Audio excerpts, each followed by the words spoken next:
ഇരിട്ടി തളിപ്പറമ്പ് റോഡിൽ മാലിന്യ നിക്ഷേപം രൂക്ഷമായി. രാത്രിയുടെ മറവിലാണ് മാലിന്യം നിറച്ച ചാക്കുകൾ വലിച്ചെറിയുന്നത്.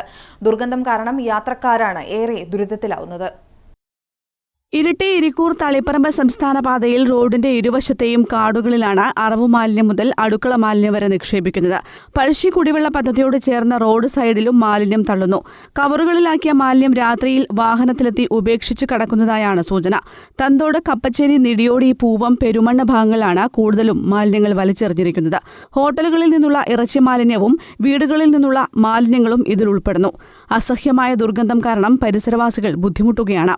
പൂവം മുതൽ കുയിലൂര്, മയിൽക്കുന്ന് വരെയുള്ള ഭാഗങ്ങളിൽ പൊതുവെ ജനവാസം കുറവാണ്. പിന്നെ അതുമല്ല, സ്ട്രീറ്റ് ലൈറ്റ് വേണ്ടത്ര ഇല്ല, കാര്യക്ഷമമല്ല. അതുകൊണ്ട് തന്നെ ആൾക്കാർ, പൊതു ശല്യക്കാർ ഇവിടെ മാലിന്യം കൊണ്ട് തള്ളുന്ന ഒരവസ്ഥയാണ് ഇവിടെ ഉണ്ടാകുന്നത്. മനുഷ്യവിസർജ്ജനം ഉൾപ്പെടെ ഈ റോഡ് സൈഡിൽ കൊണ്ട് തള്ളുന്ന ഒരവസ്ഥ ഉണ്ടായിട്ടുണ്ട്.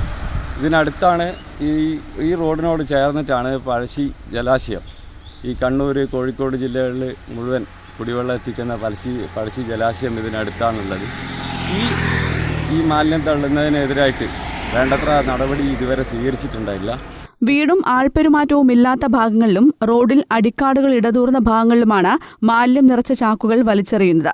ഭക്ഷണാവശിഷ്ടം കഴിക്കാനെത്തുന്ന തെരുവുനായകൾ ഇരുചക്രവാഹന യാത്രക്കാരെയും കാൽനടയാത്രക്കാരെയും ഉപദ്രവിക്കുന്നതും പതിവാണ്. മാലിന്യം നിക്ഷേപിക്കുന്നവർക്കെതിരെ നടപടി സ്വീകരിക്കണമെന്ന് പ്രദേശവാസികൾ ആവശ്യപ്പെട്ടു. News bureau, Irikkur.